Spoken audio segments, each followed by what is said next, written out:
Morning. आज हम लोग शुरू करेंगे लेसन 8 नया अध्याय यानी जातीय व्यवस्था की चुनौतियां। यानी हमारे देश में कर्मों के आधार पर हमारे धर्म ग्रंथों में, हमारे शास्त्रों में कर्मों के आधार पर 4 भागों में जातियों को बांटा गया। क्षत्रिय, ब्राह्मण, वैश्य और शूद्र, इनको कर्मों के आधार पर बांटा गया। लेकिन वो चीज आज की स्थिति से बिल्कुल अलग है। आज की स्थिति कर्मों के आधार पर नहीं, ऊंच नीच भेदभाव के आधार पर जातियों का विखंडन हो गया। यानी हमारे समाज में सभी तरह के लोग रहते हैं। मनुष्य एक सामाजिक प्राणी है, समाज में उसका पालन पोषण होता है, समाज में उसको रहने की प्रवृत्ति विकास होता है। लेकिन उसी समाज में 2 वर्ग थे। एक वर्ग था शक्तिशाली वर्ग, जो अपने आप को सबसे ऊपर मानता था। वो अपने आप को विशेष जाति से मानता था, बड़े जाति से मानता था, पैसे वाले मानता था, तो अपने आप को अलग रहता था, वो शक्तिशाली जात से था। और दूसरी तरफ था एक शोषणहीन वर्ग, नीचे वर्ग, जिसमें गरीब, मजदूर या अन्य लोग आते थे, जिनको हमेशा सताया जाता था, जिनको हमेशा दबा कर रखा जाता था, उन पर अपना प्रभुत्व कायम किया जाता था। इस तरह की स्थिति थी। पूरी दुनिया में मानव समाज जो है वो कई वर्गों में प्रारंभिक काल से ही बटा है और शुरू से ही इसको बांटा जा रहा है।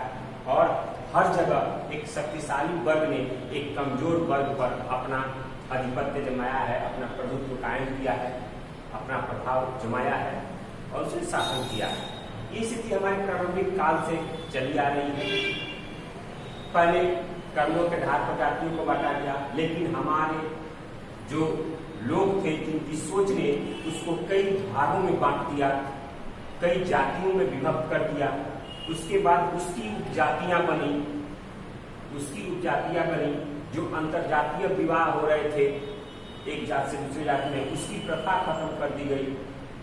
यानी कई प्रकार की कुरीतियां हमारे मानव समाज में, हमारे समाज में उदित हुई। कई प्रकार की कुरीतियां सामने आई। जो जाति प्रथा की विकास हुई वो हमारे देश के विकास में सबसे बड़ी बाधा है।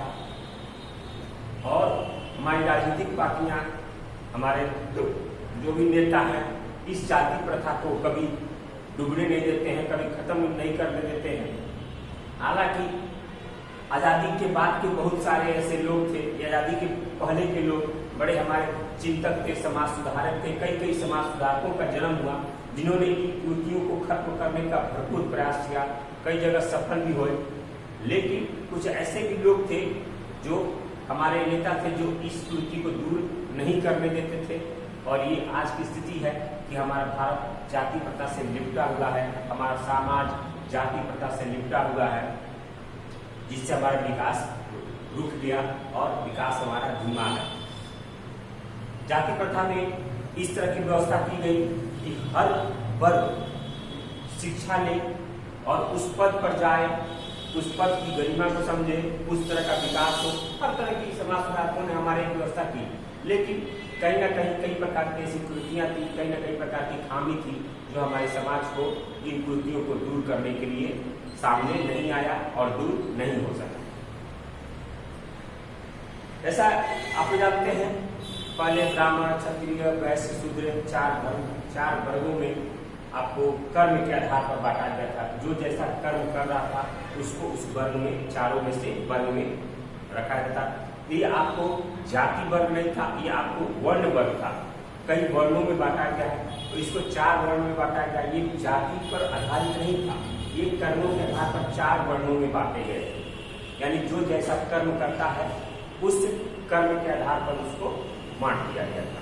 अगर किसी दूसरे जात का ब्राह्मण को छोड़कर किसी दूसरे जात का लड़का अगर पंडित बनता है, खूब बढ़िया संस्कृत का विद्वान बनता है, तो वही ब्राह्मण है।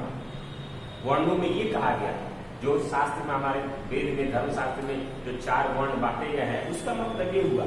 लेकिन बाद में धीरे धीरे लोगों ने जो इसको छुआछूत की बीमारी फैला दी। यानी जो जिन वर्णों में बांटा गया था उसको अपने जन्म पर आधारित कर दिया गया, जन्म पर आधारित कर दिया। यानी अब कर्म के अनुसार जाति की नहीं बंटवारा हुई, कर्म के आधार पर वर्णों की बंटवारा नहीं हुई, अब जन्म के अनुसार बंटवारा हुई। यानी ब्राह्मण का लड़का अगर जन्म लेता है वो भले किसी तरह का बेकार हो जाए, वो पढ़े लिखे नहीं, वो अनपढ़ हो जाए, फिर भी वो ब्राह्मण कहलाएगा।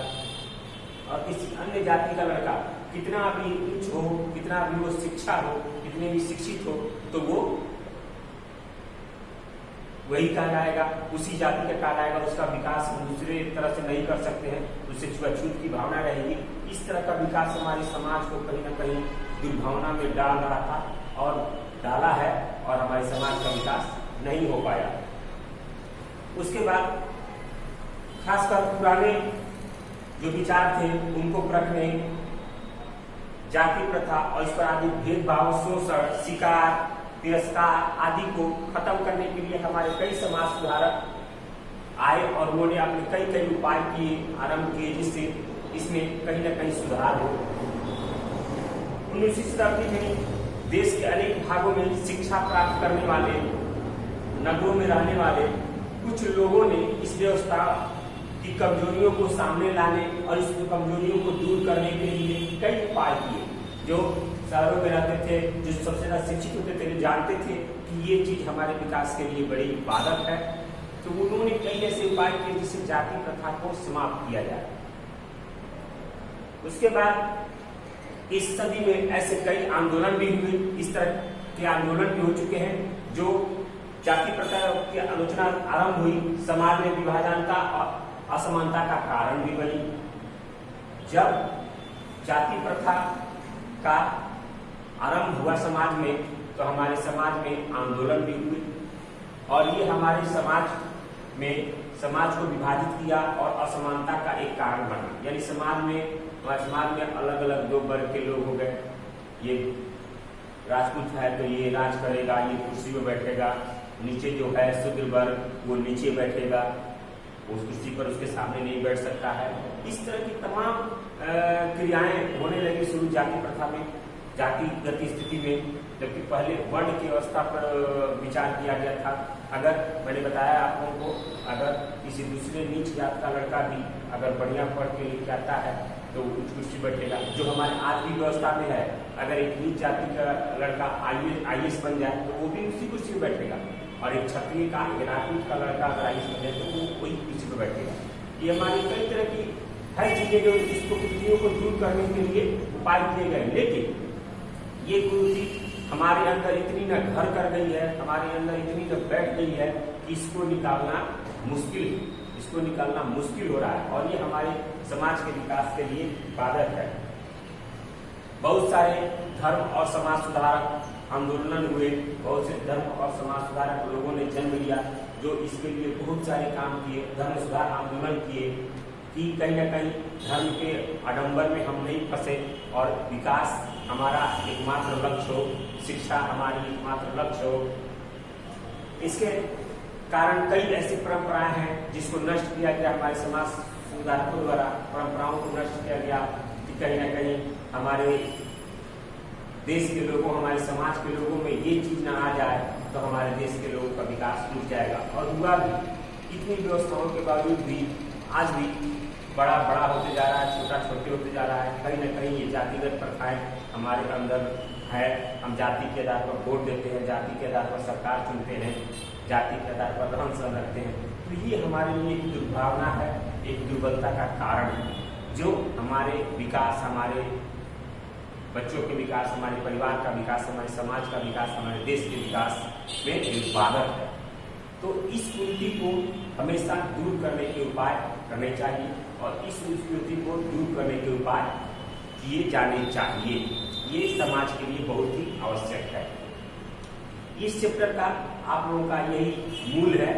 मैंने आप लोगों का उसका भूमिका बता दिया, मूल चीज बता दिया, जो क्या इसमें पढ़ना है, क्या जाति प्रथा है। आगे वीडियो में इसको आगे पढ़ेंगे हम। बहुत ही इम्पोर्टेंट लेसन है और बहुत ही अच्छा लेसन है, पढ़ने में बहुत मजा भी आएगा इस लेसन को पढ़ने में। आप लोग ध्यान से सुनिएगा, ध्यान से पढ़िएगा। किताब आप पढ़िएगा तो और ज़्यादा आपको अच्छा लगेगा, और ज़्यादा समझ में आएगा। आपको। और नोट्स हमेशा बनाते रहिए। पिछला चैप्टर जो समाप्त हुआ उसका नोट्स आप लोग बना लीजिए, क्योंकि स्कूल खुलने पर नोट्स आप लोगों का चेक किया जाएगा। तो अगले वीडियो में हम लोग अगले टॉपिक के साथ इसमें आगे के बारे में हम लोग जानेंगे, पढ़ेंगे। तब तक के लिए धन्यवाद।